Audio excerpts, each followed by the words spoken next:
اب ہم آتے ہیں سیدنا ابراہیم علیہ السلام کے قصے کی طرف، لیکن اس سے پہلے یہ وضاحت کر دیں کہ سیدنا ابراہیم علیہ السلام کے واقعے کے ساتھ چند دوسرے انبیاء علیہم السلام کے واقعات بھی وابستہ ہیں، مثلا سیدنا لوط علیہ السلام کا واقعہ، اس لیے کہ یہ سیدنا ابراہیم علیہ السلام کے بھتیجے بھی ہیں اور ان کے پیروکار بھی۔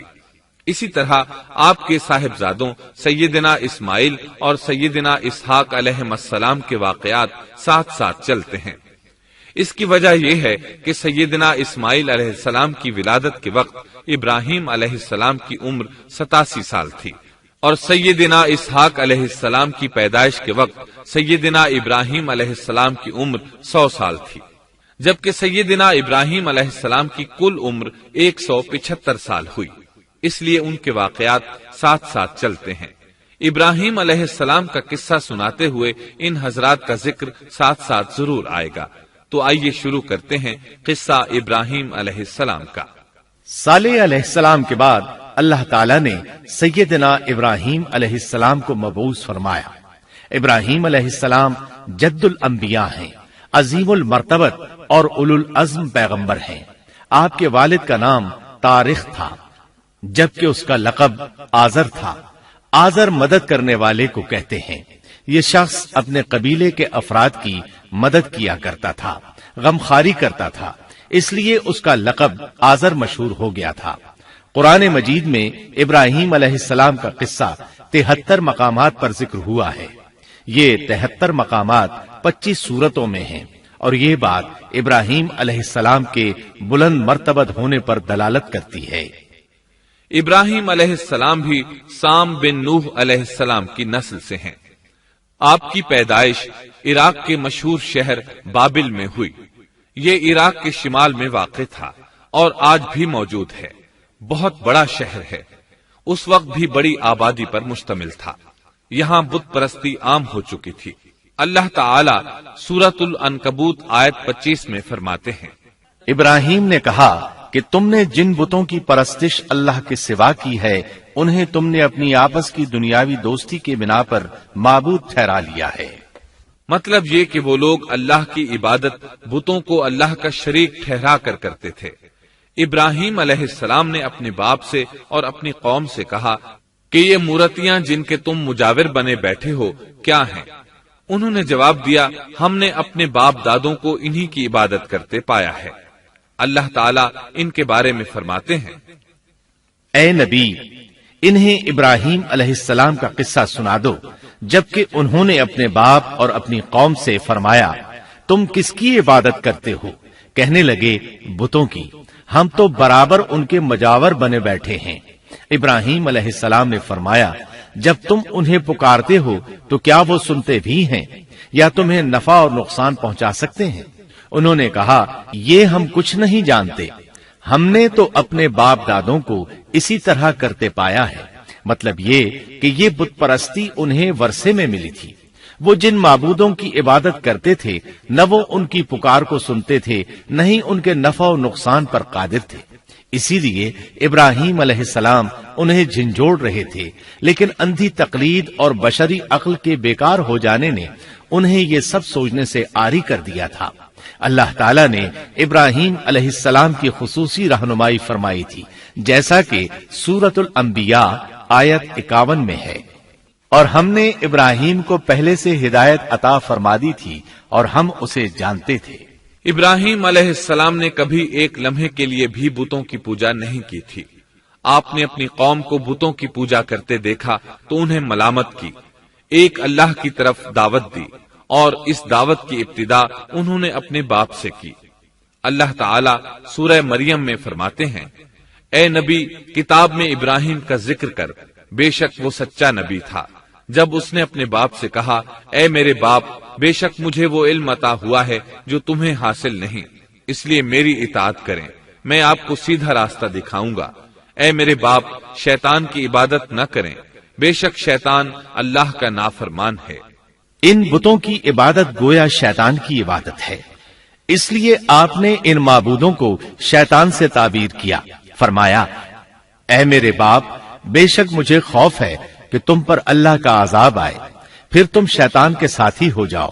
باپ نے ان کی بات سن کر کہا، اے ابراہیم، کیا تو میرے معبودوں سے پھرا ہوا ہے؟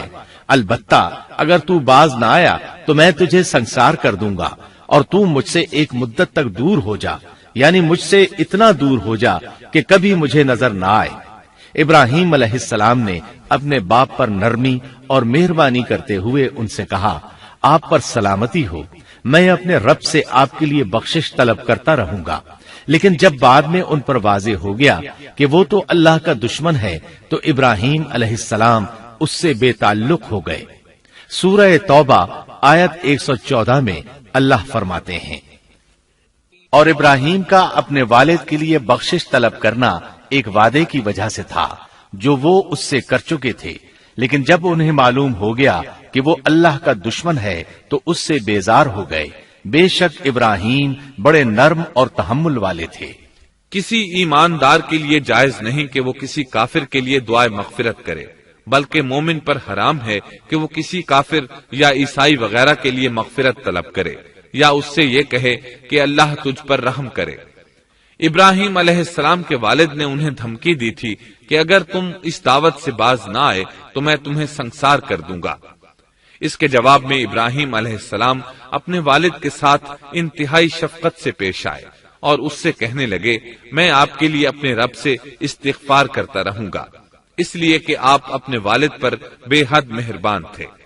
اسی لیے اللہ تعالیٰ بھی ابراہیم علیہ السلام پر بے حد مہربان تھے، اور آپ کا لقب خلیل الرحمن رکھ دیا گیا۔ خلت محبت کا وہ انتہائی درجہ ہے جس کے ساتھ دل محبت سے بھر جاتا ہے، یعنی وہ بہت سے لوگوں سے بڑھ کر اللہ تعالیٰ کو محبوب تھے۔ والد کے سخت جواب کے بعد ابراہیم علیہ السلام نے ان سے علیحدگی اختیار کر لی اور انہیں مخاطب کر کے فرمایا، میں تمہیں چھوڑتا ہوں اور جنہیں تم اللہ کے سوا پکارتے ہو ان کو بھی چھوڑتا ہوں، میں اپنے رب کو پکاروں گا، مجھے امید ہے میں اپنے رب کو پکار کر محروم نہیں رہوں گا۔ آپ اللہ کے پیارے اور پسندیدہ نبی تھے۔ جب آپ نے اپنی قوم کو توحید کی دعوت دی اس وقت آپ نوجوان تھے، آپ کی عمر 16 سال تھی۔ ساتھ میں آپ اس بات پر غور و فکر بھی کرتے کہ آخر یہ لوگ بتوں کی پوجا کیوں کرتے ہیں۔ آپ کا دل ان کے شرک پر بہت کوڑتا۔ آخر آپ نے مصمم ارادہ کر لیا کہ اس شر اور فساد کی جڑ کو کاٹ کر رہیں گے، یعنی ان بتوں کو توڑ کر رہیں گے۔ آپ اپنی قوم کو بتوں کو توڑ دینے کی دھمکی دیتے رہے۔ اس دھمکی کا ذکر اللہ تعالیٰ نے سورۃ الانبیاء آیت 57 میں کیا ہے، اور اللہ کی قسم میں تمہارے بتوں کا علاج کروں گا جب تم پیٹھ پھیر کر جا چکے ہوگے۔ یہ بات ابراہیم علیہ السلام نے پوشیدہ نہیں اعلانیہ کہی تھی۔ آخر انتظار کا وقت ختم ہوا، عید کا دن آ پہنچا۔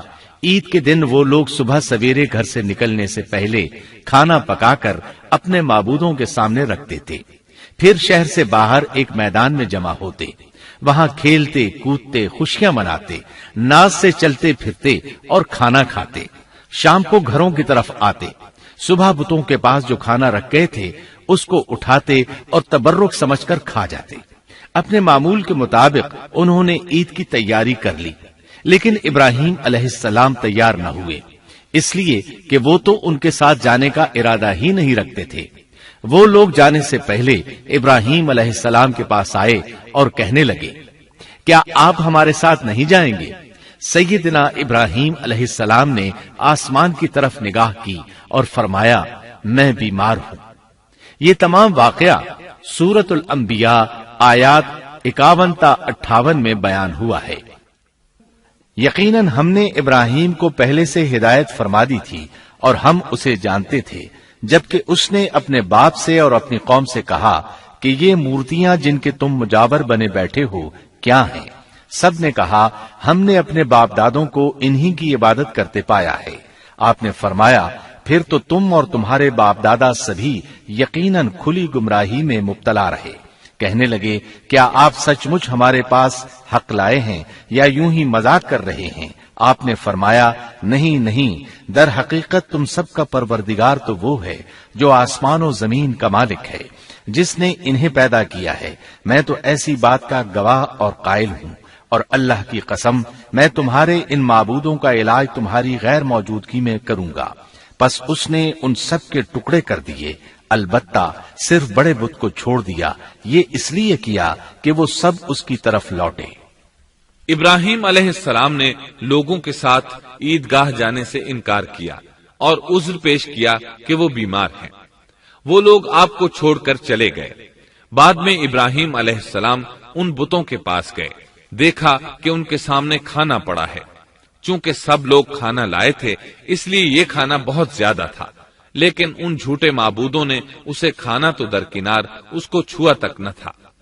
ابراہیم علیہ السلام نے انہیں مخاطب کر کے کہا، یہ اتنا کھانا تمہارے سامنے پڑا ہے، تم اس کو کھاتے کیوں نہیں؟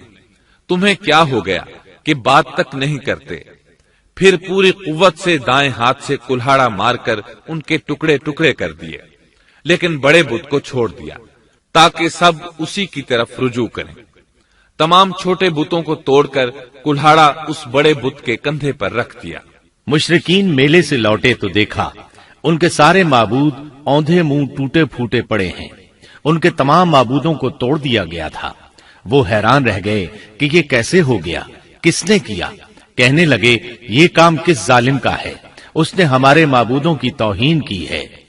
اس وقت جن لوگوں نے ابراہیم علیہ السلام کا وہ کلام سنا تھا انہیں ان کا خیال آ گیا، کہنے لگے، وہ نوجوان جس کا نام ابراہیم ہے اسے ہم نے اپنے بتوں کی مذمت کرتے سنا ہے۔ اللہ کی قدرت کہ ابراہیم علیہ السلام کا جو مقصد تھا وہ خود بخود پورا ہو رہا تھا۔ قوم کے لوگ مشورہ کر رہے تھے کہ سب کو جمع کرو اور اسے بلاؤ، پھر اسے سزا دو۔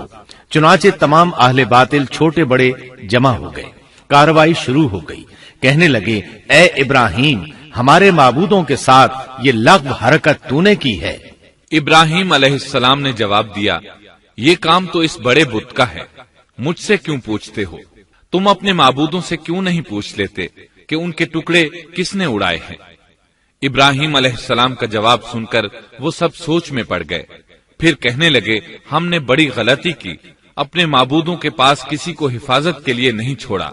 اس قدر واضح بات محسوس کر کے بھی وہ ظالم ایمان نہ لائے، بلکہ شیطان نے ان کے دلوں میں وسوسہ ڈالا اور انہوں نے غور و فکر کر کے کہا، اے ابراہیم، کیا تمہیں علم نہیں؟ یہ تو بے زبان ہیں، یہ بول نہیں سکتے۔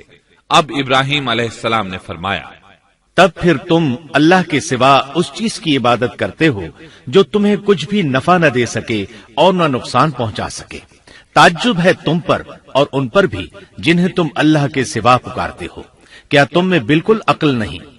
اس طرح ابراہیم علیہ السلام نے ان پر حقیقت خوب اچھی طرح واضح کر دی۔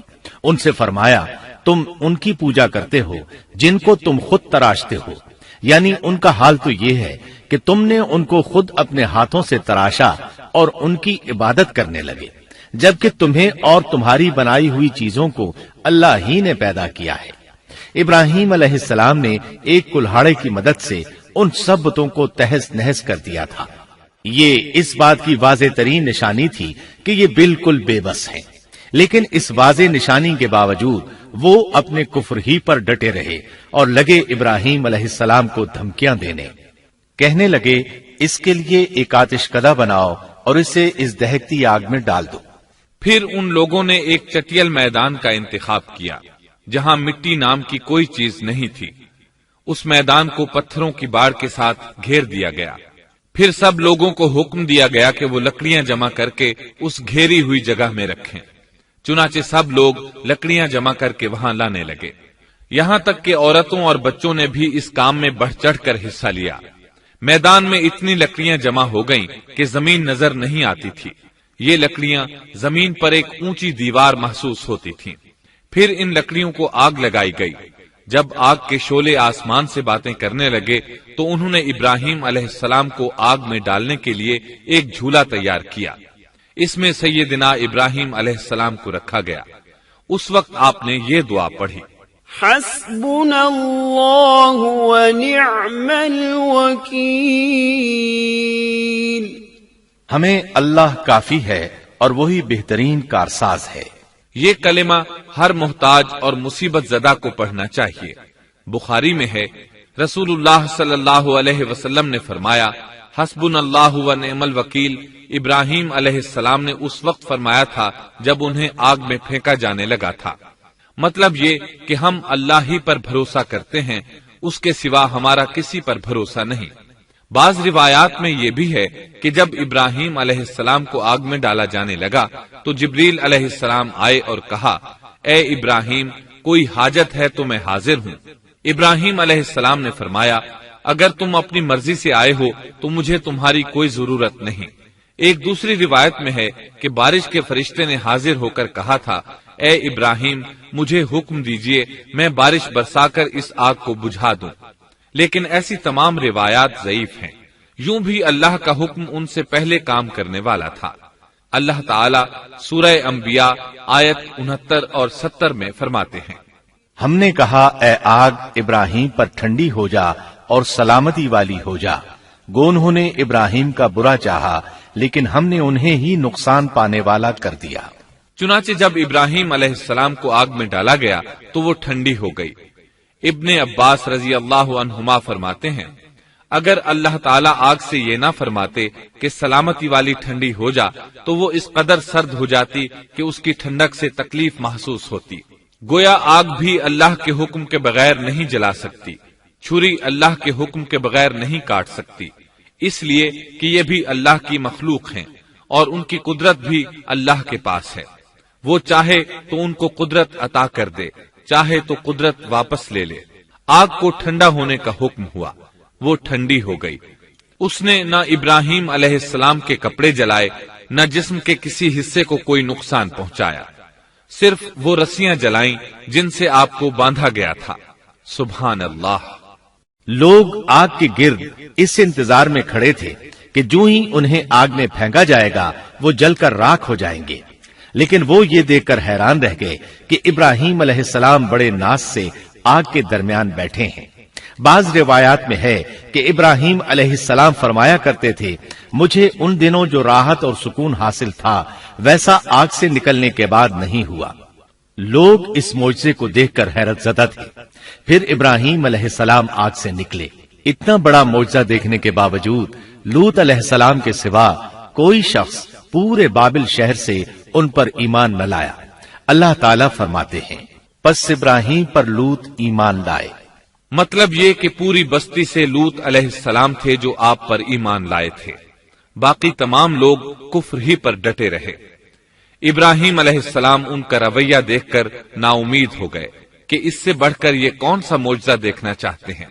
ان کے بتوں کو توڑ دیا گیا، اپنی آنکھوں سے اللہ کی نشانی ان لوگوں نے دیکھی، پھر بھی یہ ایمان نہیں لائے، چنانچہ آپ نے وہاں سے ہجرت کا ارادہ فرما لیا۔ اس وقت بابل پر نمرود نامی بادشاہ کی حکومت تھی۔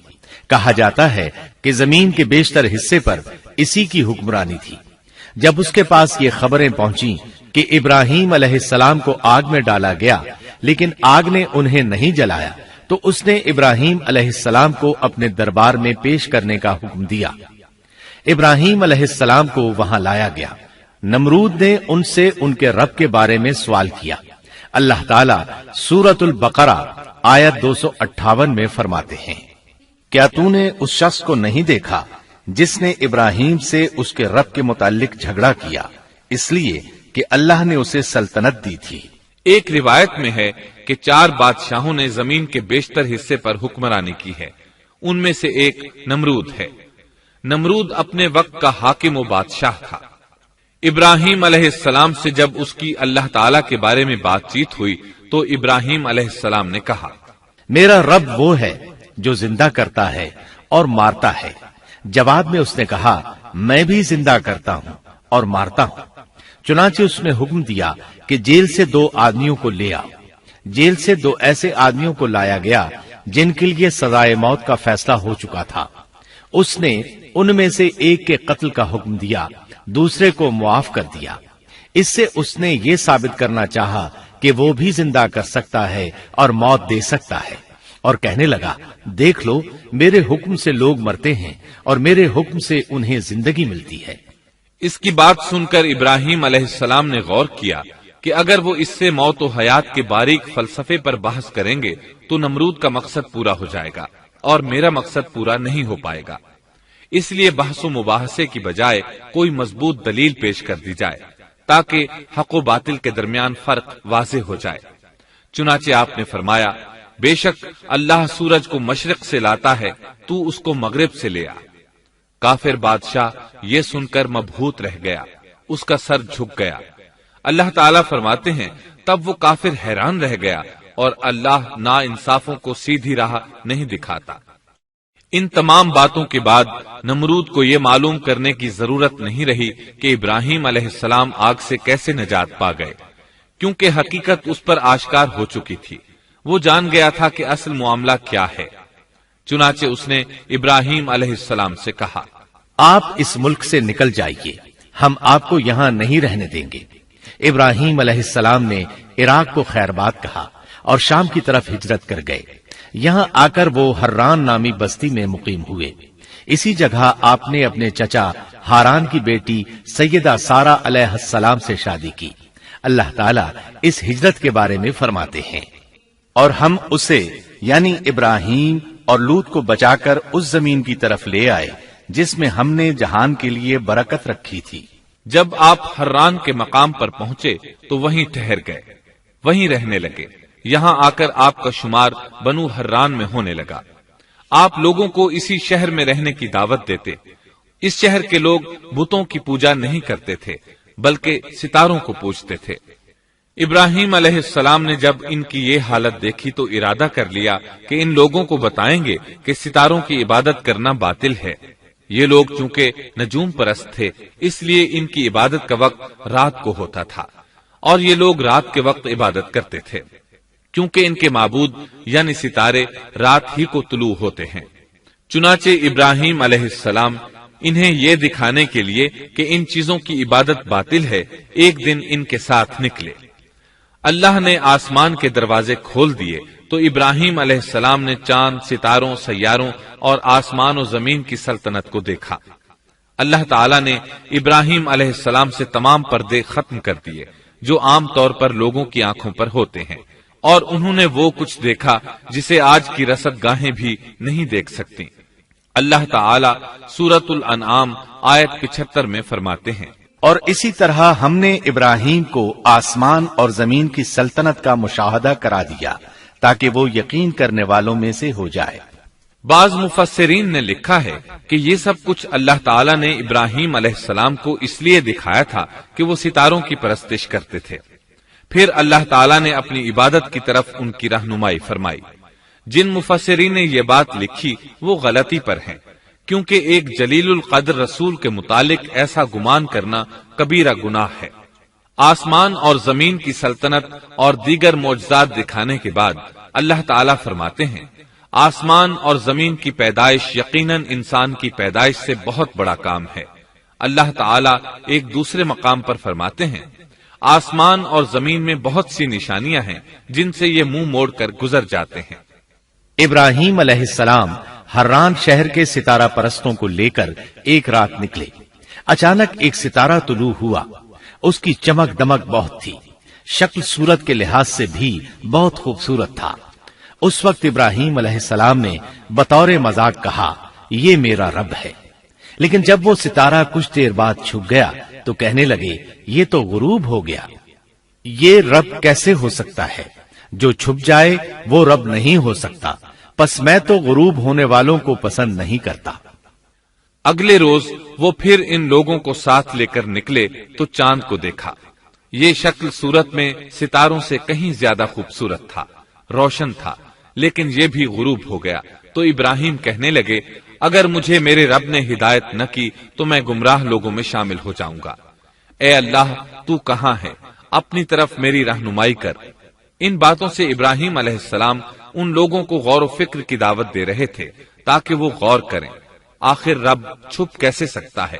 اگر چاند رب ہے اور دن کے وقت کسی کو اپنے معبود کی حاجت ہوگی تو وہ کیا کرے گا؟ لہذا چاند کسی صورت رب نہیں ہو سکتا۔ پھر جب دن چڑھا اور سورج طلوع ہوا تو کہنے لگے، یہ میرا رب ہے، یہ تو سب سے بڑا ہے۔ پھر لوگوں کو مخاطب کر کے کہنے لگے، تم رات کو چھوٹے چھوٹے ستاروں کی پوجا کرتے ہو، کیوں نہ تم اتنے بڑے ایک ہی رب کی پوجا کر لو۔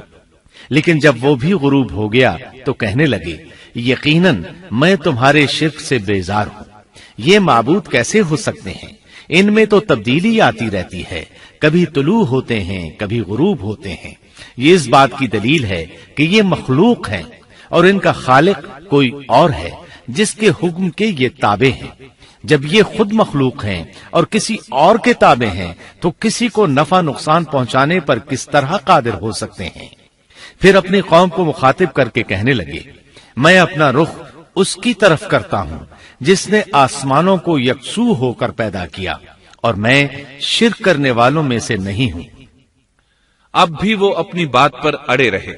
تب آپ نے فرمایا تم مجھ سے اللہ کے بارے میں جھگڑ رہے ہو. مجھے تو اللہ راہ دکھا چکا ہے اور اس نے مجھے دلیل عطا فرمائی ہے. میں یقیناً جانتا ہوں کہ تمہارے تمام معبود بے بس اور بے طاقت ہیں. جاؤ تم سے اور تمہارے ان معبودوں سے جو ہو سکے کر لو. میرے رب کی مرضی کے بغیر کچھ بھی نہیں ہو سکتا. میرے رب نے ہر چیز کے علم کو اپنے گھیرے میں لے رکھا ہے. کیا پھر بھی تم نصیحت حاصل نہیں کرو گے؟ اور میں تمہارے معبودوں سے خوف کیوں کھاؤں؟ تم اللہ سے نہیں ڈرتے؟ ان کو اللہ کا شریک ٹھہرا رہے ہو. اللہ نے اس کی کوئی دلیل نازل نہیں کی. اگر تم میں صحیح علم ہے تو تم ہی بتلا دو کہ ہم دونوں جماعتوں میں سے امن کا زیادہ حقدار کون ہے. امن انہی کے لیے ہے جو ایمان لانے کے بعد دین کو شرک سے خلط ملط نہیں کرتے. حقیقت میں ہدایت یافتہ وہی لوگ ہیں. یہی ہمارے وہ دلائل تھے جو ہم نے ابراہیم علیہ السلام کو ان کی قوم کے مقابلے میں عطا کیے تھے، اور ہم جسے چاہیں مرتبے میں بڑھا دیں. بے شک تیرا رب بڑی حکمت والا ہے. ان لوگوں نے پھر بھی کفر ہی کیا، کوئی بھی ایمان نہ لایا. چنانچہ ابراہیم علیہ السلام نے ایک بار پھر ہجرت کی اور مصر جا پہنچے. مصر کے بادشاہ کو خبر ملی کہ ایک شخص ہجرت کر کے آیا ہے اور اس کے ساتھ ایک عورت ہے. وہ بہت زیادہ حسین و جمیل ہے. چنانچہ اس ظالم نے اپنے کارندوں کو بھیجا کہ اس عورت کو میرے پاس لے آؤ. ساتھ ہی اس سے پوچھنا کہ تمہارے ساتھ جو آدمی ہے وہ کون ہے. اگر وہ اس کا خاوند ہو تو اسے قتل کر دینا. ادھر بادشاہ نے اپنے کارندوں کو حکم دیا. ادھر اللہ نے ابراہیم علیہ السلام کی طرف وحی بھیج دی. انہوں نے سارا علیہ السلام سے کہا اگر وہ تجھ سے میرے بارے میں پوچھیں تو بتا دینا تم میری بہن ہو. پھر سارا سے بولے اے سارا، روئے زمین پر میرے اور تیرے سوا کوئی مومن نہیں، یعنی یہ کافروں کی سرزمین ہے، یہاں کوئی مومن نہیں، اس لحاظ سے تم میری دینی بہن ہو. پھر بادشاہ نے ابراہیم علیہ السلام کو پیش کرنے کا حکم دیا. اس نے آپ سے پوچھا یہ عورت کون ہے؟ آپ نے فرمایا یہ میری بہن ہے. اس طرح ابراہیم علیہ السلام کی زندگی میں 3 موقع ایسے آئے کہ انہوں نے اللہ کے دین کی حمایت اور مدافعت کے لیے توریہ کیا. توریہ کا مطلب یہ ہے کہ واقعہ کچھ اور ہو لیکن کوئی شخص کسی خاص مصلحت کی وجہ سے اسے 2 معانی والے الفاظ کے ساتھ اس انداز میں بیان کرے کہ سننے والا اس واقعہ کو نہ سمجھ سکے بلکہ اس کا ذہن خلاف واقعہ چیز کی طرف منتقل ہو جائے. شریعت نے بعض مخصوص حالات میں اس کی اجازت دی ہے. وہ 3 مواقع جہاں ابراہیم علیہ السلام نے توریہ فرمایا ان کی وضاحت کچھ اس طرح ہے. ایک یہ کہ آپ نے میلے پر نہ جانے کی غرض سے ان لوگوں سے کہا تھا کہ میں بیمار ہوں. دوسرے موقع پر یہ فرمایا تھا یہ کام اس بڑے سردار بت کا ہے. تیسرے سارا علیہ السلام کو دینی بہن قرار دیا. اس ظالم بادشاہ نے سارا علیہ السلام کو اپنی تحویل میں لے لیا. جب سارا علیہ السلام کو معلوم ہوا کہ وہ ایک بدکار شخص ہے تو انہوں نے اللہ تعالیٰ سے دعا کی اے اللہ تجھے معلوم ہے میں تجھ پر اور تیرے نبی پر ایمان لائی ہوں اور اپنے جسم کو اپنے خاوند کے سوا ہر ایک سے محفوظ رکھا ہے، لہٰذا آپ اس کافر کو مجھ پر مسلط نہ کیجیے گا. چنانچہ اس کافر بادشاہ نے جب سیدہ سارا کو پکڑنے کے لیے اپنا ہاتھ بڑھایا تو اس کا ہاتھ شل ہو گیا اور اپنی جگہ پر جم گیا. وہ لگا چیخ پکار کرنے. اس میں اتنی طاقت نہ رہی کہ اپنے ہاتھ کو حرکت دے سکے. اس کی آواز سن کر اس کے محافظ بھاگے ہوئے آئے. انہوں نے اس کے ہاتھ کو چھڑانا چاہا لیکن چھڑا نہ سکے. اس کی یہ حالت دیکھ کر سیدہ سارہ خوف زدہ ہو گئیں۔ انہوں نے سوچا اگر یہ مر گیا تو لوگ کہیں گے اسے میں نے قتل کیا ہے۔ چنانچہ انہوں نے اللہ سے دعا کی کہ اسے چھوڑ دیا جائے۔ اللہ تعالیٰ نے آپ کی دعا قبول کر لی، اس کا ہاتھ ٹھیک ہو گیا، لیکن وہ ظالم پھر بھی نہ ڈرا۔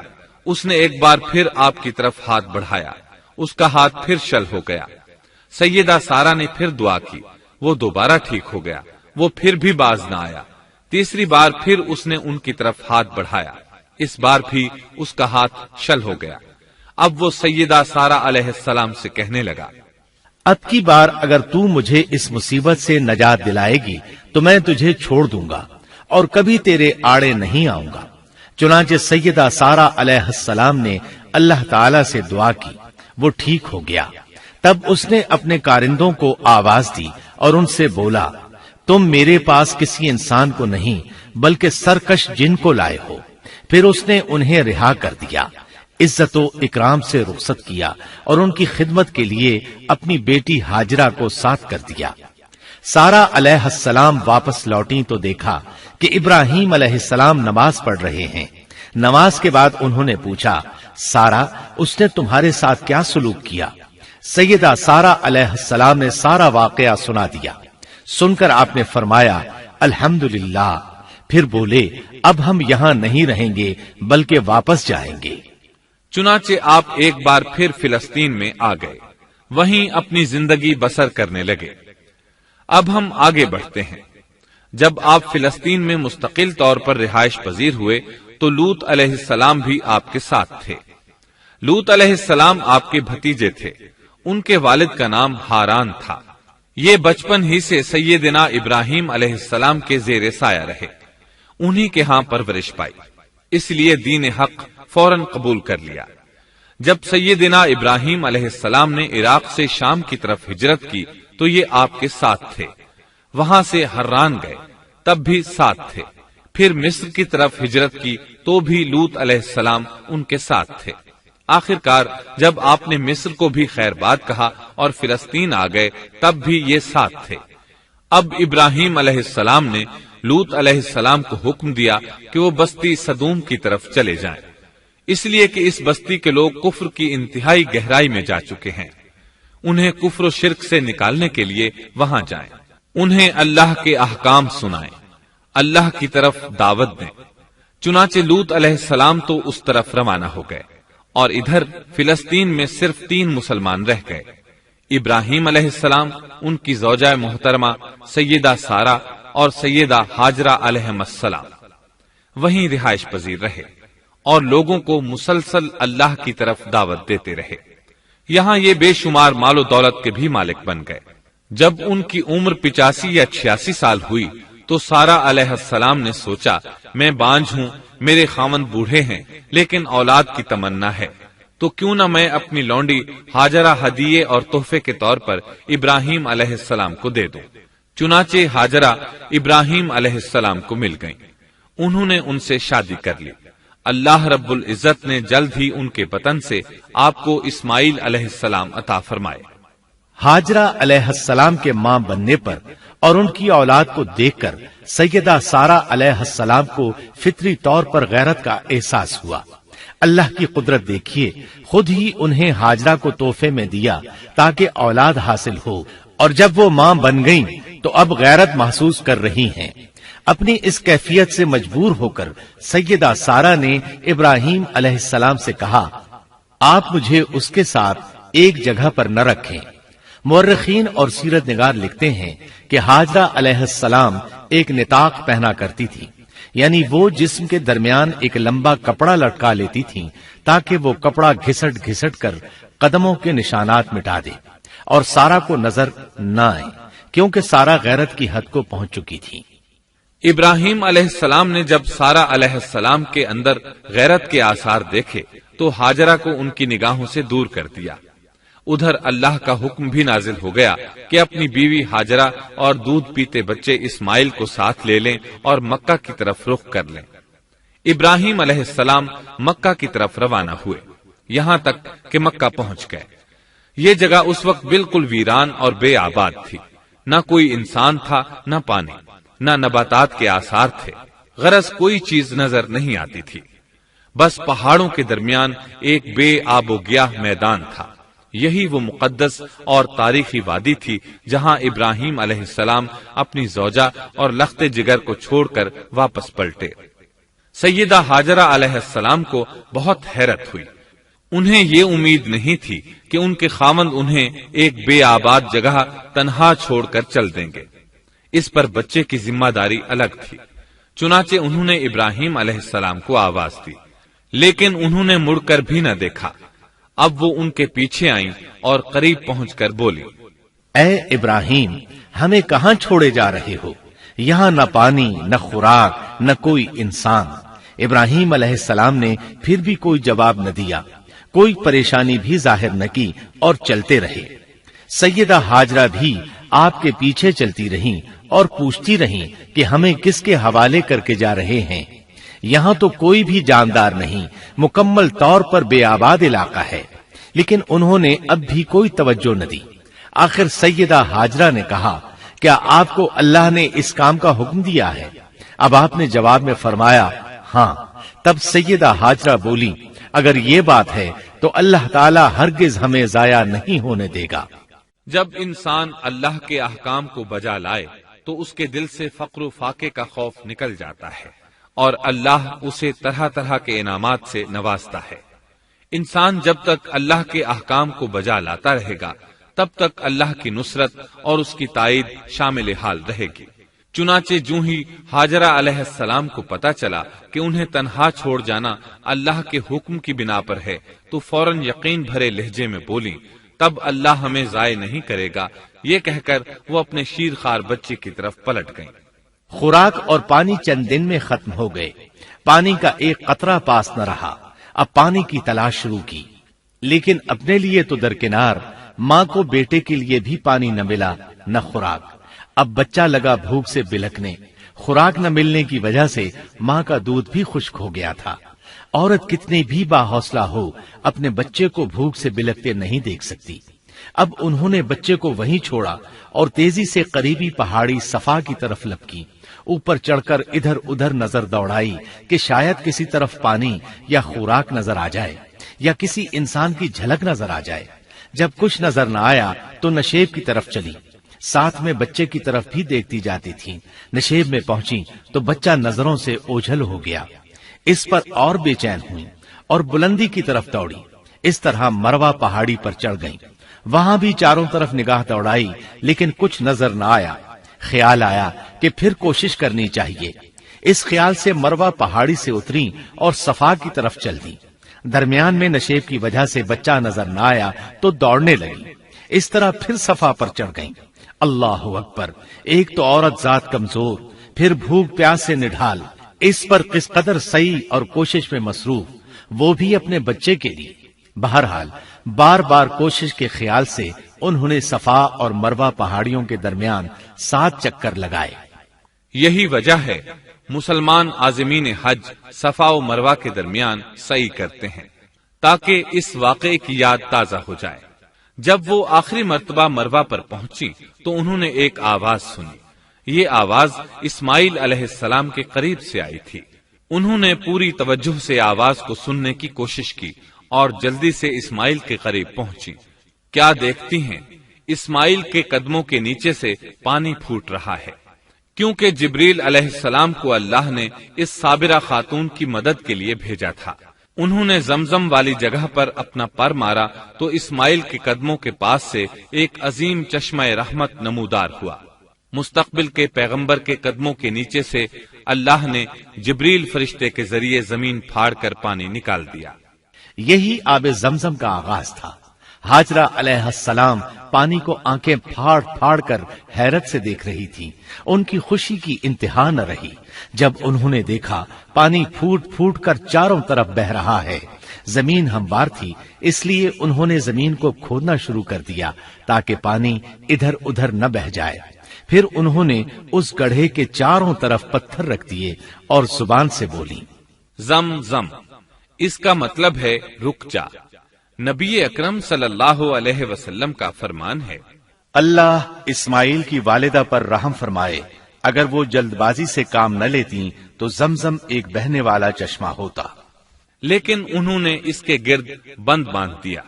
انہیں دراصل اس وقت پانی کی شدید ضرورت تھی، اس لیے انہوں نے پانی کو اپنے پاس جمع کر لیا تاکہ بہہ کر ضائع نہ ہو جائے۔ انہوں نے اسماعیل کو پانی پلایا، خود بھی خوب پیا، اور یہ اللہ تعالی کی طرف سے ان کی مہمان نوازی تھی۔ وہاں کوئی اور انسان نہیں تھا، نہ کھانے کی کوئی چیز تھی، بس یہی آب زمزم ان کے لیے کھانے اور پینے کا کام دے رہا تھا۔ اب چونکہ زمزم ایک چشمہ بن گیا تھا، اس لیے پرندے بھی آنے لگے۔ انہی دنوں عرب کے قبیلوں میں سے ایک قبیلہ بنو جرہم یمن کو خیر باد کہہ کر اس طرف آ رہا تھا۔ یمن میں ایک بہت بڑا ڈیم تھا، پہاڑوں کے درمیان انہوں نے پانی کو روک کر ایک بہت بڑا بند قائم کر رکھا تھا، اس سے پورا سال آسانی سے کھیتی باڑی کرتے تھے۔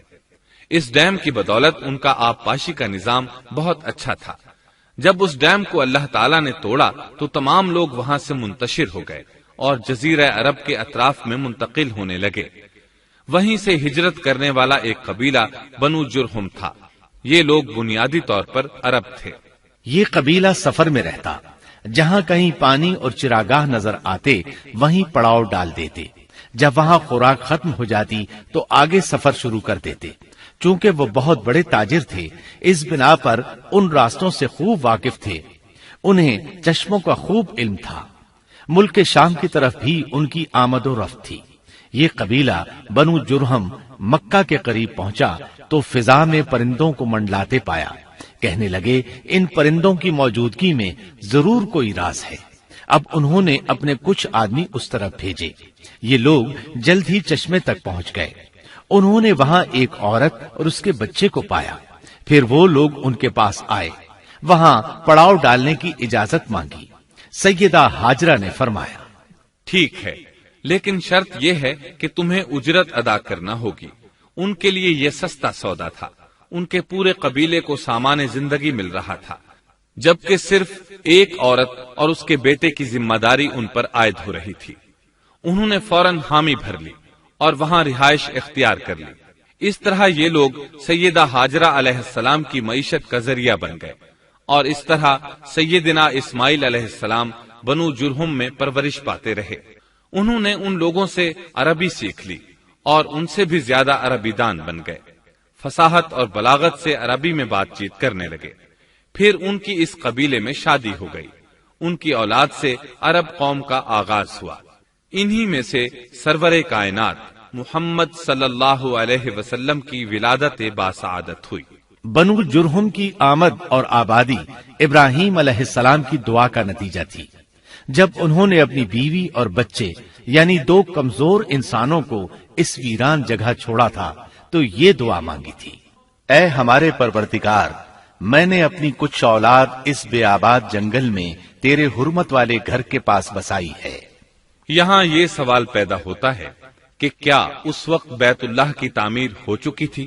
درست بات یہ ہے کہ اس وقت خانہ کعبہ کی تعمیر نہیں ہوئی تھی۔ پھر سوال پیدا ہوتا ہے کہ کیا ابراہیم علیہ السلام کے زمانے سے پہلے اس کی تعمیر ہو چکی تھی یا صرف جگہ ہی معروف تھی؟ اس بارے میں دو طرح کی روایات ہیں۔ بعض میں آتا ہے کہ صرف اس کی جگہ معروف تھی، اور بعض میں ہے کہ ابراہیم علیہ السلام سے پہلے شیس علیہ السلام نے اس کو تعمیر کیا تھا، اور وہ گردش ایام کے ساتھ ساتھ منہدم ہو کر ختم ہو گیا۔ لیکن بہرحال اس کی جگہ معلوم تھی، اور وہی پہلا گھر تھا، جیسا کہ اللہ نے خبر دی ہے۔ اللہ تعالیٰ نے پہلا گھر جو لوگوں کے لیے مقرر کیا تھا وہی ہے جو مکہ میں ہے، اور وہ پوری دنیا کے لیے برکت اور ہدایت والا ہے۔ ابراہیم علیہ السلام نے اللہ تعالی سے یہ دعا مانگی تھی، اے ہمارے پروردگار، میں نے اپنی کچھ اولاد اس بے کھیتی کے جنگل میں تیرے حرمت والے گھر کے پاس بسائی ہے۔ اے ہمارے پروردگار، یہ اس لیے کہ وہ نماز قائم کریں، پس تو کچھ لوگوں کے دلوں کو ان کی طرف مائل کر دے اور انہیں پھلوں کی روزیاں عطا فرما تاکہ یہ شکر گزاری کریں۔ دن گزرتے رہے اور اسماعیل علیہ السلام بنو جرہم کے ماحول میں عمر کی منزلیں طے کرتے رہے، اور وہ ہوش سنبھالنے کے قریب ہو گئے۔ ابراہیم علیہ السلام ہر سال ایک دو بار اپنے گھرانے کی دیکھ بھال کے لیے چکر لگاتے تھے، جب اسماعیل علیہ السلام نے ہوش سنبھالا تو ایک بار پھر ایک عظیم آزمائش کا وقت آ گیا۔ ہوا یوں کہ ایک مرتبہ ابراہیم علیہ السلام مکہ تشریف لائے، ایک جگہ آرام کے لیے بیٹھے کہ نیند کی وادی میں پہنچ گئے۔ نیند میں انہوں نے خواب دیکھا کہ اپنے لخت جگر کو اپنے ہاتھ سے ذبح کر رہے ہیں، ساتھ ہی آنکھ کھل گئی۔ ابراہیم علیہ السلام جانتے تھے کہ انبیاء کرام کے خواب حقیقت ہوتے ہیں، اللہ کی طرف سے وحی ہوتے ہیں، اور شیطان کسی صورت ان کے خواب میں نہیں آ سکتا، لہذا انہوں نے اس خواب کے مطابق عمل کرنے کا پختہ ارادہ کر لیا، کسی قسم کی پریشانی کا شکار نہ ہوئے۔ اللہ رب العزت نے اس عظیم اور تعجب خیز واقعے کا قرآن مجید میں ذکر کرتے ہوئے فرمایا، اور ابراہیم نے کہا میں تو ہجرت کر کے اپنے پروردگار کی طرف جانے والا ہوں، وہ ضرور میری رہنمائی کرے گا۔ اے میرے رب، مجھے نیک بخت اولاد عطا فرما۔ تو ہم نے ایک بردبار بچے کی بشارت دی۔ پھر جب بچہ اتنی عمر کو پہنچا کہ اس کے ساتھ چلنے پھرنے لگا تو ابراہیم نے کہا میرے پیارے بیٹے، میں نے خواب دیکھا ہے کہ میں تجھے ذبح کر رہا ہوں، اب تو بتا تیری کیا رائے ہے؟ یہاں سوال پیدا ہوتا ہے کہ ابراہیم علیہ السلام نے اسماعیل علیہ السلام سے مشورہ کیوں لیا؟ وہ چاہتے تو اسماعیل کو سوتے میں ذبح کر دیتے، اس طرح اللہ کا حکم بجا لاتے۔ وہ بیٹے کے پاس کیوں گئے اور ان سے مشورہ کیوں لیا؟ جی ہاں، یہ مسئلہ یاد رکھنے کے قابل ہے کہ ہر مسلمان پر لازم ہے کہ وہ اپنے دوسرے مسلمان بھائی کو اجر و ثواب میں شامل کرنے کی کوشش کرے۔ ابراہیم علیہ السلام نے بیٹے کو ثواب میں شامل کرنے کے لیے انہیں اللہ کے حکم سے آگاہ کیا، یہ نہ چاہا کہ میں اکیلا ہی اجر لیتا رہوں، بلکہ دوسرے کی خیر خواہی کو پیش نظر رکھا۔ والدین کے لیے آپ کے اس انداز میں نصیحت موجود ہے، یہ کہ اولاد کو ثواب کے مواقع فراہم کریں، ان کی صحیح تربیت کریں، اگر صدقہ کرنے کا موقع ملے تو بچوں کے ذریعے صدقہ کرائیں تاکہ انہیں بھی اللہ کے راستے میں خرچ کرنے کی عادت پڑے۔ جب کسی دینی مجلس میں بیٹھنے کا موقع ملے تو اپنی اولاد کو بھی ساتھ لے کر جائیں۔ بے شمار لوگ خود تو جاتے ہیں، اولاد کو جانے کے لیے کہتے بھی نہیں، خود دین سیکھتے ہیں، اولاد کو دین نہیں سکھاتے۔ ابراہیم علیہ السلام نے اسماعیل علیہ السلام سے رائے لی۔ سبحان اللہ، انہوں نے جواب میں فرمایا اے ابا جان، آپ کو جو حکم ملا ہے کر گزریے۔ یہ نہیں کہا کہ مجھے تو حکم نہیں ہوا، بلکہ فوراً سر تسلیم خم کر دیا، اس لیے کہ وہ جانتے تھے انبیاء کا خواب حقیقت پر مبنی ہوتا ہے، اللہ کی وحی ہوتا ہے، اس لیے بالکل پریشانی ظاہر نہ کی، یہ تک نہ پوچھا مجھے کیوں ذبح کر رہے ہیں، یا میرا کیا جرم ہے، یا آپ کے پاس کون سا صریح حکم آیا ہے۔ انہوں نے ایسی کوئی بات نہ کہی، اللہ کی فرما برداری اسی کو کہتے ہیں۔ چنانچہ اپنے باپ سے کہا اے ابا جان، آپ کو جو حکم ہوا ہے اس کو کر گزریے، انشاءاللہ آپ مجھے صبر کرنے والوں میں پائیں گے۔ علماء کرام فرماتے ہیں اس جملے سے ان کا انتہائی ادب اور احترام شامل ہے، اور اس میں زبردست توکل موجود ہے۔ یہ نہیں کہا کہ آپ مجھے صبر کرنے والوں میں سے پائیں گے، بلکہ آپ نے اللہ کی مشیت کو جملے میں شامل کیا اور فرمایا انشاءاللہ آپ مجھے صبر کرنے والوں میں سے پائیں گے۔ لہذا مسلمانوں کو دھوکے میں نہیں پڑنا چاہیے، یہ نہ کہے میں سفر کروں گا، میں فلاں کام کروں گا، میں فلاں کام کے کرنے کی طاقت رکھتا ہوں، بلکہ یوں کہے اللہ نے چاہا تو میں سفر کروں گا، اللہ نے چاہا تو فلاں کام کروں گا۔ اپنے علم اور طاقت کے دھوکے میں پڑنا سراسر نادانی ہے۔ ہر چیز کا تعلق اللہ سے قائم کرے، جیسا کہ اللہ تعالیٰ فرماتے ہیں اور ہرگز ہرگز کسی کام پر یوں نہ کہنا کہ میں اسے کل کروں گا، مگر ساتھ ہی انشاءاللہ کہہ لینا۔ اپنی زبان کو اللہ کے ذکر سے سجا کر رکھو اور ہمیشہ اپنے معاملات کو اللہ کی طرف لوٹاؤ۔ بہرحال باپ بیٹا دونوں ہی مصمم ارادے کے ساتھ اللہ کا حکم پورا کرنے کے لیے پیش ہو گئے۔ اسماعیل علیہ السلام نے اپنے والد محترم سیدنا ابراہیم علیہ السلام سے کہا جب آپ مجھے ذبح کرنے لگیں تو میری پیشانی کو زمین پر رکھ دیجیے گا تاکہ آپ کو میرا چہرہ نظر نہ آئے اور کہیں آپ کے ہاتھ رک نہ جائیں، چہرہ دیکھ کر آپ پر شفقت پدری غالب نہ آ جائے۔ اب ابراہیم علیہ السلام نے بیٹے کی پیشانی پکڑ کر زمین پر لٹا دیا، جیسا کہ اللہ تعالی نے فرمایا۔ جب دونوں مطیع ہو گئے اور ابراہیم نے اسے پیشانی کے بل لٹا دیا، اب انہوں نے چھری پکڑی اور گردن پر چلا دی، لیکن چھری نے گردن نہ کاٹی، بالکل اسی طرح جیسے آگ نے ابراہیم کو نہیں جلایا تھا، اس لیے کہ چھری میں کاٹنے کی طاقت اور آگ میں جلانے کی صلاحیت اللہ کے حکم کے بغیر نہیں آ سکتی۔ اللہ نے دونوں سے یہ طاقتیں سلب کر لیں۔ اب ابراہیم زور لگا رہے ہیں، ادھر اسماعیل علیہ السلام کہہ رہے ہیں، ابا جان جلدی کیجئے، چھری چلائیے۔ اللہ تعالیٰ نے اس واقعے کا ذکر یوں فرمایا ہے، جب وہ دونوں مطیع ہو گئے اور ابراہیم نے اسے پیشانی کے بل لٹا دیا۔ اس مطیع ہونے سے مراد اللہ کے حکم کو نافذ کرنا ہے۔ اب ظاہر ہے مطیع تو وہ پہلے بھی تھے، لیکن یہاں اسلما یعنی مطیع ہونے سے مراد کامل اسلام ہے۔ نہایت واضح اور حقیقی اسلام مراد ہے، اس لیے کہ کامل اسلام وہی ہوتا ہے جس میں بغیر کسی تردد اور توقف کے اللہ کے امر اور نہی کی تصدیق کی جائے۔ یہ تھا حقیقی اسلام۔ ہاں تو چھری چلتی رہی، گلا نہ کٹا، اس لیے کہ امتحان اور آزمائش کی تکمیل ہو چکی تھی۔ یہ بات ثابت ہو چکی تھی کہ اللہ کا حکم نافذ کرنے میں دونوں پوری طرح کوشاں ہیں۔ اللہ تعالیٰ بھی فرما برداری ہی کا صلہ عطا فرماتے ہیں۔ چنانچہ آواز آئی، قد صدقت الرؤيا، ہم نے اسے پکارا، اے ابراہیم تو نے خواب کو سچ کر دکھایا، یقیناً ہم اسی طرح نیکوکاروں کو جزا دیا کرتے ہیں۔ یقیناً یہ ایک کھلی آزمائش تھی۔ تاریخ کا ایک عظیم ترین امتحان اور کڑی آزمائش دنیا کو آج بھی حیرت میں ڈال دیتی ہے۔ کون ہے جو بیٹے کو ذبح کرنے پر تیار ہو جائے، خاص طور پر اس صورت میں جب اولاد بھی اکلوتی ہو، جس کی وجہ سے 86 سال کے بعد آنگن میں بہار آئی ہو۔ پھر اس کی قربانی کا بھی واضح حکم نہیں دیا گیا تھا، اشارتاً خواب میں رہنمائی کی گئی تھی۔ آپ کہہ سکتے تھے یہ قتل اور سنگین جرم ہے، کہہ سکتے تھے اپنے بیٹے کو کس جرم میں قتل کروں، لیکن آپ نے بغیر کسی تعامل کے سر تسلیم خم کر دیا اور اس عظیم امتحان میں کامیاب ہوئے۔ اللہ فرماتے ہیں، وَإِبْرَاهِيمَ الَّذِي وَفَّى، اور ابراہیم وہ ہیں جنہوں نے وفاداری کی۔ اس آیت میں یہ نہیں بتایا گیا کہ کس چیز میں وفاداری کی، اس لیے کہ وہ تو ہر معاملے میں مکمل طور پر وفاداری کا مظاہرہ کر چکے تھے۔ آگ میں ڈالے جانے والا معاملہ، بیوی اور بچے کو لق و دق میدان میں چھوڑ آنے کا معاملہ، پھر ذبح کا امتحان، تعمیر بیت اللہ کی مشقت، غرض ہر معاملے میں وفادار تھے، حتیٰ کہ اپنا مال اللہ کے راستے میں خرچ کرنے میں اس قدر وفادار کہ ابو زیفان کے لقب سے مشہور ہو گئے۔ اس کا معنی ہے مہمان نواز۔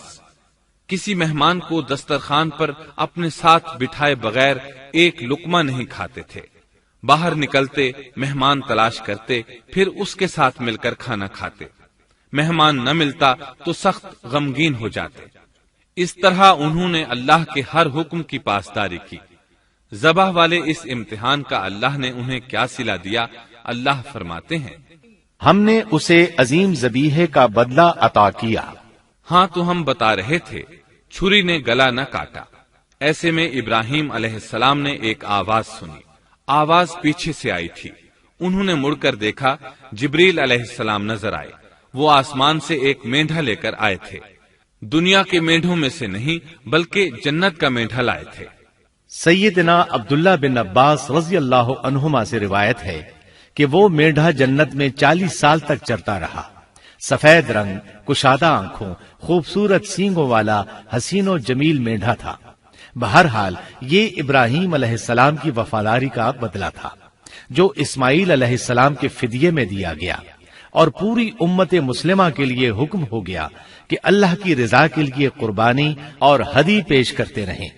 کعبے کے پاس حرم الہی میں ہر سال یہ سنت ادا کی جاتی ہے، اور ان کے ساتھ ساتھ پوری زمین کے تمام خطوں پر بسنے والے مسلمان بھی اس عظیم فرمانبرداری کی علامت کے طور پر قربانیاں پیش کرتے ہیں۔ مینڈھے کے ذکر کا مطلب یہ ہے کہ ہم سنت ابراہیمی پر گامزن ہو جائیں، یہ میڈھا ہمیں اللہ کے لیے قربانی کا سبق دیتا ہے۔ ہمیں چاہیے سنت ابراہیمی کی اقتدا کرتے ہوئے ہم اپنی جانوں، اپنی اولاد اور اپنے مالوں کو اللہ کی راہ میں قربان کرنے کے لیے تیار ہو جائیں۔ اللہ تعالیٰ فرماتے ہیں، اور ہم نے اسے عظیم ذبیحہ عطا کیا اور ہم نے اس کا پچھلوں میں ذکر خیر چھوڑا، سلامتی ہو ابراہیم پر۔ اسی طرح ہی ہم نیکوکاروں کو جزا دیتے ہیں، یقیناً وہ ہمارے مخلص بندوں میں سے تھا۔ اور اسی طرح اللہ فرماتے ہیں، اور ہم نے اسے نیکوکار نبی اسحاق کی ولادت کی خوشخبری سنائی۔ یہ خوشخبری فلسطین کی طرف واپس لوٹنے کے بعد سنائی گئی۔ ایک اکلوتے بیٹے کی قربانی کے لیے تیار ہو جانے کے صلے میں اور سارہ علیہ السلام کی عظمت اور تکریم کے مد نظر اللہ تعالی نے اسحاق کی خوشخبری سنا دی۔ یہ آیت ذبح کے واقعے کے بعد اللہ تعالی نے ذکر فرمائی ہے، اس لیے معلوم ہوا پچھلی آیات میں اسحاق کے علاوہ کسی اور بیٹے کا ذکر ہوا ہے، اور وہ اسماعیل علیہ السلام ہی تھے، جبکہ یہودی روایات میں اسحاق علیہ السلام کو ذبیح قرار دیا جاتا ہے۔ یہ بالکل غلط ہے۔ ذبح کے واقعے کے بعد اسحاق علیہ السلام کی بشارت مل رہی ہے، پھر بھلا وہ پیدا ہونے سے پہلے ہی ذبیح کیسے بن گئے؟ اس لیے یہ قطعی بات ہے کہ اسماعیل علیہ السلام ہی ذبیح ہیں۔ اس کے کئی اور بھی دلائل ہیں جن کے ذکر کرنے کا یہاں موقع نہیں۔ بہرحال اس عظیم آزمائش میں بے مثال کامیابی کے بعد ابراہیم علیہ السلام فلسطین آئے اور 120 سال کی عمر میں اسحاق علیہ السلام کی بشارت ملی، جبکہ سارہ علیہ السلام کی عمر 90 سال تھی۔ ان پر بڑھاپا طاری ہو چکا تھا۔ ایسے میں 3 فرشتے آئے، وہ تو قوم لوط کی تباہی کے لیے آئے تھے۔ راستے میں اللہ کے حکم سے ابراہیم علیہ السلام اور ان کی اہلیہ سارہ کو خوشخبری سنائی، اور اس غرض کے لیے وہ انسانی شکل میں آئے تھے۔ ابراہیم علیہ السلام تو پہلے ہی بہت مہمان نواز تھے، انہیں دیکھ کر بہت خوش ہوئے کہ مہمان آ گئے۔ فرشتوں نے انہیں سلام کیا۔ ابراہیم علیہ السلام نے سلام کا جواب دیا۔ وہ حیرت زدہ تھے کہ یہ لوگ ان کی بستی کے رہنے والے تو ہیں نہیں، لیکن ان پر سفر کے نشانات بھی نہیں ہیں، جیسا کہ دور سے چل کر آنے والوں میں ہوتے ہیں، نہ ان کے پاس سواریاں ہیں۔ قرآن مجید میں آتا ہے، فرشتوں نے سلام کیا تو ابراہیم نے بھی سلام کیا اور دل میں خیال کیا یہ اجنبی لوگ ہیں۔ پھر وہ اپنی مہمان نوازی کی عادت کے مطابق انہیں اندر لے آئے، ان کے لیے کھانے کا انتظام کیا۔ اللہ تعالیٰ فرماتے ہیں، ہمارے بھیجے ہوئے فرشتے ابراہیم کے پاس خوشخبری لے کر آئے تو انہوں نے سلام کیا۔ ابراہیم نے سلام کا جواب دیا اور فوراً بھنا ہوا بچڑا لے آئے، اور بچڑا بھی موٹا تھا۔ ان کے سامنے کھانا پیش کیا، لیکن وہ بھلا کب کھانے کی طرف ہاتھ بڑھانے والے تھے۔ یہ دیکھ کر ابراہیم علیہ السلام نے خوف محسوس کیا کہ کہیں یہ دشمن نہ ہو۔ اس وقت فرشتوں نے کہا، ابراہیم نہ ڈر، ہم تو قوم لوط کی طرف بھیجے گئے ہیں۔ جب انہوں نے یہ باتیں کی تو سارہ علیہ السلام پاس کھڑی تھی، وہ ہنسنے لگی۔ وہ خوش خبری سے پہلے کیوں ہنس پڑی؟ علماء اس بارے میں کہتے ہیں کہ جب انہوں نے سنا یہ فرشتے لوط علیہ السلام کی بستی کو تباہ کرنے جا رہے ہیں تو ان کے خاتمے کی خبر سن کر وہ ہنستی۔ اس کے بعد فرشتوں نے یہ خوشخبری سنائی، ہم نے اسے اسحاق کی پیدائش کی خوشخبری دی اور اسحاق کے بعد یعقوب پوتے کی بھی خوشخبری دی۔ بہت جلد ہی ہم اسحاق سے تیری ویران گود کو آباد کریں گے، اور تو اپنی زندگی میں اس کے بیٹے یعقوب کو بھی دیکھ لے گی۔ اب 3 بشارتیں جمع ہو گئیں، بیٹا پیدا ہوگا، لمبی عمر ملے گی یعنی بیٹا جوان ہوگا، اور پھر وہ اپنے پوتے کو بھی دیکھے گی۔ اس سے بڑھ کر کیا عزت اور تکریم ہو سکتی ہے؟ اس لیے جب نبی کریم صلی اللہ علیہ وسلم سے پوچھا گیا کریم یعنی عزت والا کون ہے، تو آپ نے فرمایا کریم بن کریم بن کریم بن کریم، یعنی یوسف بن یعقوب بن اسحاق بن ابراہیم علیہ السلام۔ مطلب یہ کہ نبی بن نبی بن نبی بن نبی۔ یہ یوسف علیہ السلام کی شان ہے کہ خود بھی کریم، باپ بھی کریم، دادا بھی کریم اور پردادا بھی کریم۔ اس سے بڑھ کر عزت افزائی کیا ہو سکتی ہے؟ بہرحال فرشتوں نے انہیں خوشخبری دی۔ پھر انہوں نے ابراہیم کو ایک صاحب علم لڑکے کی بشارت دی۔ خوشخبری سن کر سیدہ سارہ حیران ہوئی، مارے حیرت کے منہ سے ہلکی سی چیخ نکل گئی۔ انہوں نے اپنے رخسار پر ہاتھ مارا جیسا کہ عورتوں کی عادت ہوتی ہے، کہنے لگی، ہائے افسوس، کیا میں بچہ جنوں گی حالانکہ میں بانجھ ہوں اور میرے خاوند بوڑھے ہیں؟ یہ تو حیرت کی بات ہے۔ ایک دوسری جگہ اللہ تعالیٰ نے یہ الفاظ فرمائے، کہنے لگی، میں بوڑھی اور بانجھ ہوں، بھلا میں بچے کو کیسے جنم دوں گی؟ اس پر فرشتوں نے کہا، تو اللہ کے حکم پر تعجب کرتی ہے، اے اہل بیت، یہ تو اللہ کی تم پر رحمت اور برکت ہے، وہ بہت بزرگ اور قابل تعریف ہے۔ دوسری آیت میں ہے، انہوں نے کہا، اسی طرح تیرے رب نے فیصلہ کیا ہے اور ہمیں کہا ہے، یقیناً وہ بہت حکمت والا ہے اور علم رکھنے والا ہے۔ یہ تھی اسحاق علیہ السلام کی ولادت کی خوشخبری۔ ابراہیم علیہ السلام مکے میں سیدنا اسماعیل علیہ السلام سے ملنے کے لیے آتے رہتے تھے۔ ایک روز آئے تو ان سے کہا، اے میرے بیٹے، اللہ تعالیٰ نے مجھے حکم دیا ہے کہ اس مقام پر اللہ کا گھر تعمیر کرنا۔ اسماعیل علیہ السلام نے فوراً کہا، میں حاضر ہوں۔ اس طرح انہوں نے کھدائی شروع کی۔ ایسے میں انہیں شیس علیہ السلام کی تعمیر کے آثار نظر آئے، انہوں نے اس پر تعمیر شروع کر دی۔ ایک روایت میں یہ بھی ہے کہ انہوں نے فرشتوں والی بنیادوں کے آثار بھی دیکھے۔ نبی کریم صلی اللہ علیہ وسلم کی جوانی کے دنوں میں جب مکے کے قریش نے کعبے کی تعمیر نئے سرے سے کی تو انہوں نے اس کی بنیادوں کو گہرا کرنا چاہا۔ وہ کھدائی کرتے ان سبز پتھروں تک پہنچ گئے جو پہاڑوں کی چوٹیوں کی طرح نظر آ رہے تھے۔ انہوں نے ان پتھروں کو نکالنا چاہا۔ ایک شخص نے کدال کے ذریعے ایک پتھر کو باہر نکالا تو اس کے نیچے سے اتنا نور نکلنے لگا کہ قریب تھا وہ شخص اندھا ہو جاتا۔ پھر پتھر خود بخود نیچے جا گرا اور اپنی جگہ پر جم گیا۔ اس کے بعد لوگوں نے ان پتھروں کو ہاتھ نہ لگایا اور تعمیر شروع کر دی۔